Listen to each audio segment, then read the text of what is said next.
Hey, ladies and gentlemen, welcome back to the channel. As always, it is Nick here, back with your daily crypto news and analysis. And today we are going to be talking about Ripple and XRP, as well as the vast majority of crypto and finance. And I don't know if you guys can tell, but man, I am fired up. Why? Because we have something to really talk about today. I always say that crypto is headed towards a $100 trillion asset class, and I see so many people doubting that and laughing about it and, this, that, whatever. And that's totally fine. I don't really care, right? Because, over the course of the next 5 to 10 years, we will see trillions of dollars flooding through a lot of these chains. And what's funny about that is that a lot of these assets that we talk about will be the ones that are settling those trillions and trillions and trillions of dollars. Don't believe me? That's totally fine. Listen closely to what Brad Garlinghouse is saying here. We do see from Chad Steingraber, he's quoting Riz XRP, who posted this back in 2022, October 5th, actually, almost a year ago. And we do see derivatives, trade finance, insurance, digital identity. It's greater than retail. It's even bigger than cross-border payments, and it 100% is. Listen closely to this. One of the challenges for the industry has been to focus on solving real problems for real customers. And Ripple, obviously, from its earliest days, focused on the problem around cross-border payments. That's a point of a lot of friction as measured by speed and cost. And by focusing there, we've been able to have a big impact on that, relatively small piece. But I think over the next years, you're going to see many financial transactions where a middleman sits, a middle transaction, an intermediary. Those will get removed, and we'll use blockchain and other digital asset type technologies to remove that friction.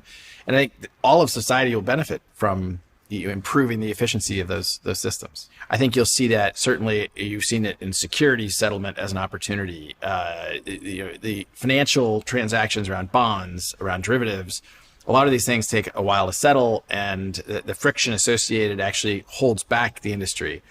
Insurance is an industry I think you're going to see touched. Trade finance is an industry that really Ripple, some of our customers have invited us to participate in. And you've seen experimentation around identity in real estate and title management. And these are all examples where I think it's so hard to predict where this will go, in the same way that 25 years ago, when I first got involved in the Internet of Information, I never could have predicted on my smartphone I'd press a button and I'd have a car picking me up minutes later. I think this will permeate lots of different parts of our society. And, he's 100% accurate there, right? Like, it's so hard to really, predict where this space is going, where a lot of these assets are going. And I talk about XRP so often on this channel. I mean, I upload basically 2 videos a day around XRP. And it's not because XRP is my favorite token. It's not because, this, that, whatever. No, it's because XRP is so special, right? It has a company behind it in terms of Ripple, right? Like, Ripple is not XRP, XRP is not Ripple, but, Ripple is backing this token to push it into the institutional grade sector for cross-border payments. And they're pioneering crypto adoption as well through the liquidity hub. So it's not just XRP, it's many tokens, it's this entire industry. But the reason why I talk about XRP is because it is a special token. It has so much more value tied to it than 99% of the rest of this market. And I talk about, the space so often and in such a positive way, because I truly do think that this is a generational, once in a lifetime opportunity because of the value tied to this. I'm personally waiting to see the trillions of dollars on chain. Do I honestly think that $3 trillion was our top? No. We're looking at these markets like derivatives, for an example. Why? Well, let's go over here. So shout out to Crypto Eddie. We do see Ripple has joined ISDA, Focus, Derivatives, officers from BlackRock, Societe Generale, JP Morgan, CME Group, Citi, Goldman Sachs, BNY Mellon, London Stock Exchange, Bank of America, Intercontinental Exchange. 1,000 plus institutions are members, 79 countries, and also a Ripple employee, a public policy employee at Ripple is the contact for Ripple. And this is extremely exciting, and it is significant to mention also the Ripple breakdown on their website, which is Ripple's mission is to build breakthrough crypto solutions for a world without economic borders. Through blockchain technology, Ripple enables global financial institutions, businesses, governments, and developers to move, manage, and tokenize value, helping to unlock greater economic opportunity, enabling the world to move value like it moves information today, aka the Internet of Value. Now, as we look through the members, there's so many significant members to mention here, major banks, institutions, you name it. It's very exciting. And if you go to their full-on homepage and you scroll down, you can see welcome to the ISDA membership portal. And if we scroll all the way down, we can get a full-on insight and in-depth view on all of the major players behind this, the statistics behind this as well. It's definitely very exciting. This is massive, right? And the best part about all of this is this confirms what we have been thinking for a while. If you go back in time, for example, this is January 18th of 2022. So this is roughly well over almost 2 years ago now. And if we scroll down, we can see that this is developing contractual standards for crypto derivatives. And this is significant considering the fact that there's so much money behind derivatives in general. And we actually see down here that they are working to develop legal standards to support the crypto derivatives market with input from a range of stakeholders, including those active in the crypto space. The aim is to align the crypto derivatives market with the existing spot market by creating strong legal foundations. Last year, we established the ISDA Digital Assets Legal Group, and in December, we published a paper that explores the key issues that need to be addressed in any contractual standards for OTC derivatives, including disruption events, evaluation, and documentation. And they do talk more so down here about derivatives. They're talking about, this asset class, this unique asset class, and the features behind it, especially in terms of crypto assets.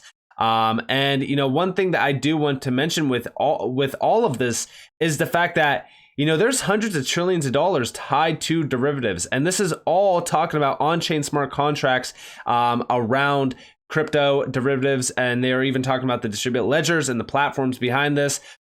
It's so significant, and it's because of the values behind derivatives. There was $632 trillion at the end of June of 2022, and this continues to rise considering the fact that it was at $598 trillion at the end of 2021. I can just imagine how much money is tied into it now. This got reported back on in November 30th of 2022. And also over here, this is from January 26th of this year. They launched the standard definitions for digital asset derivatives. So this is happening. This is becoming a big deal, and it's moving faster than we ever thought possible. And it's all through tokenization of securities. We know the DTCC, for example, moves 2.1 or so, or $2.4 quadrillion per year in securities transactions. Absolutely massive. And then you also mix in derivatives. I mean, all of this is extremely large amounts of money. I'm so damn excited about this. And what's funny? Every single time that I mention things about high price tokens with XRP going to X amount of dollars, everyone's like, there's no way, the market cap is way too high. Well, here you guys have, nearly a $1 quadrillion market, which a lot of people have speculated if derivatives are a $1.2 quadrillion market. But here you have a near quadrillion dollar market reported on by the BIS. This is $632 trillion that is essentially going to be tokenized within the crypto and DLT space. Down here, new definitions address the unique nature of digital assets settled on DLT and have been designed to be expandable over time.